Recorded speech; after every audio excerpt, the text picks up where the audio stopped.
To put it simply, Dungeon Encounters is a new type of game for me.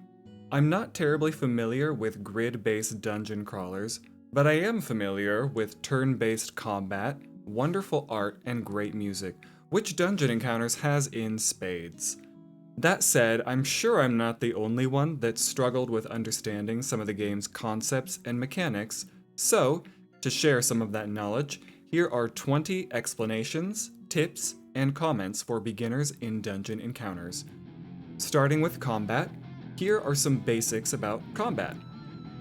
The straight horizontal graph points mean the damage number is always the same, whereas the wavy graph points mean the damage is random, so the damage number to the right is the maximum number you can do. The sword icon means damage is melee, and the crosshair means damage is ranged. Enemies with the flying status can only be hit with ranged damage. You should diversify your party. Play with what works for how you want to play and the current area you're in, but try to have melee physical for stronger hits, ranged physical for flying enemies with low or no physical defense, and magic for all your other magic-related needs. Number 2, make sure to always have the withdraw ability equipped.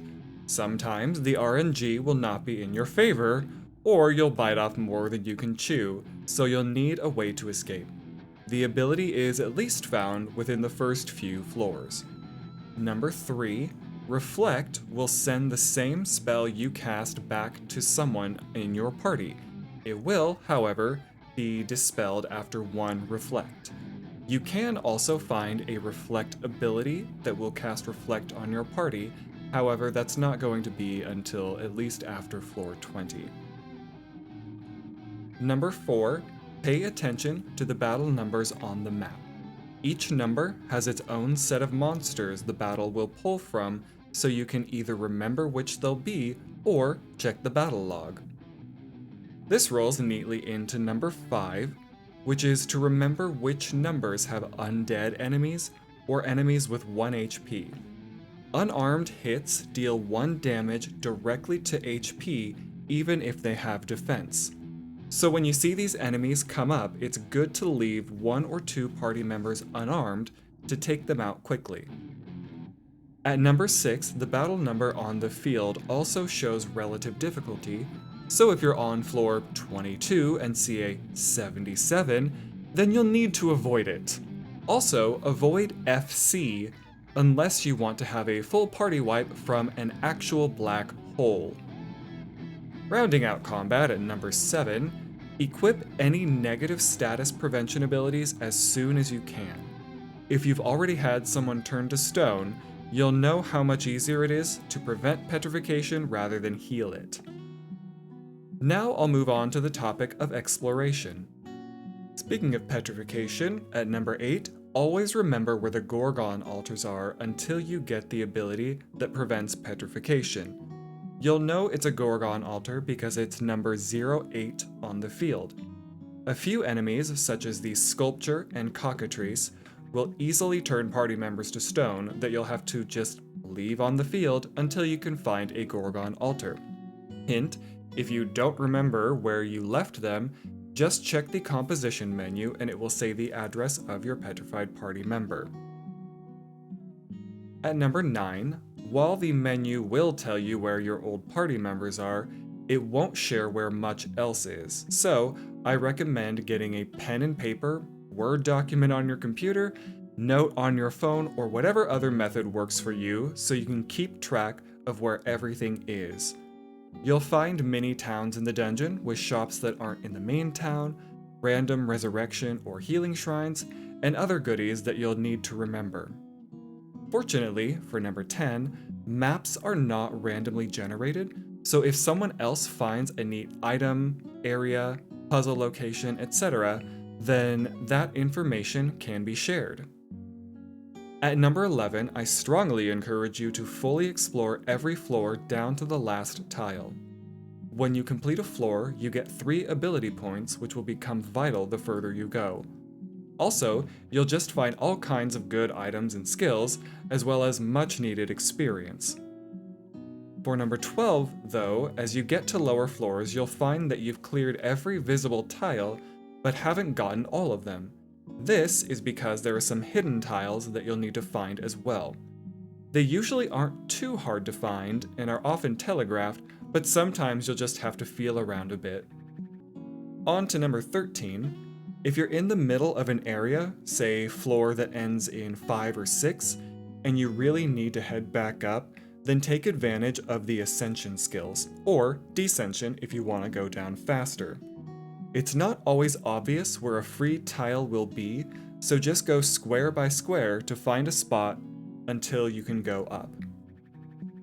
Now for number 14, you can sometimes accidentally solve one of the map puzzles or math riddles.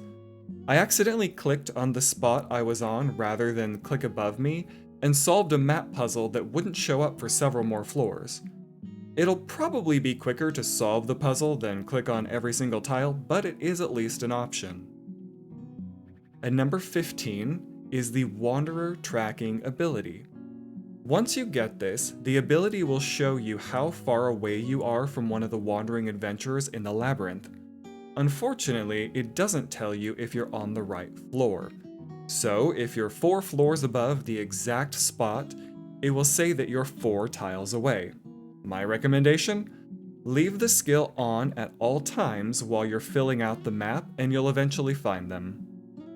Finally, for exploration at number 16, whenever you get to the last floor of an area, which is any floor ending in a 9, near the stairs down you'll find a teleporter that will teleport you to the town on floor 00. And the teleporter is a 2-way teleporter. This means that it will send you back to town, but then you'll also be able to come back to that exact same location over and over as many times as you need. In this last section, I'll discuss some miscellaneous odds and ends. First, at number 17, better equipment will start appearing in shops as you level up. It may also appear as you fight certain enemies and get their drops, but this point is just speculation. For number 18, I strongly recommend grinding, even if it's just a little bit. As I said in the last point, your level will affect the gear you get at stores, but it also gives you HP and proficiency points. You'll also get good drops from enemies that may be a level or 2 better than what you can currently find in shops. Number 19, when you find wanderers in the labyrinth, take them back up to the academy on floor 00. You'll need an open slot in your party, so you can leave one of your active party members somewhere you can easily access, like the academy. If you get a full party wipe from a battle, you can set out with a new party from the academy, who can then go get those people to heal them up. However, if the academy is empty, then it will be a total game over. Finally, at number 20, I just want to point out how clever the music usage is in this game. I haven't identified if the battle music in areas 1 and 3 are from something, but the battle music in areas 2 and 4 are Night on Bald Mountain and Flight of the Bumblebee, respectively. Just listen to this arrangement of Night on Bald Mountain.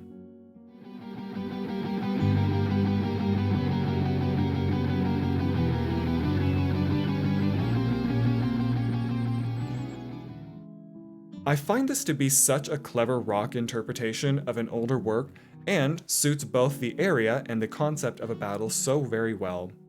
However, that beginning section, and the others as well, can get a bit old if you're spending too much time in the area. There's not a lot of dynamic variation, which can make them sound kind of flat after, 30 or so battles. That being said, it was a very smart play for them to change the battle music every 10 floors. Well, that's it for this video. Hopefully you found some of these explanations, tips, and/or comments to be helpful. Did I miss any that are vital for beginners or even veterans? If so, feel free to leave them in the comments. Also, be sure to like and subscribe. Thanks everyone, and have a great day.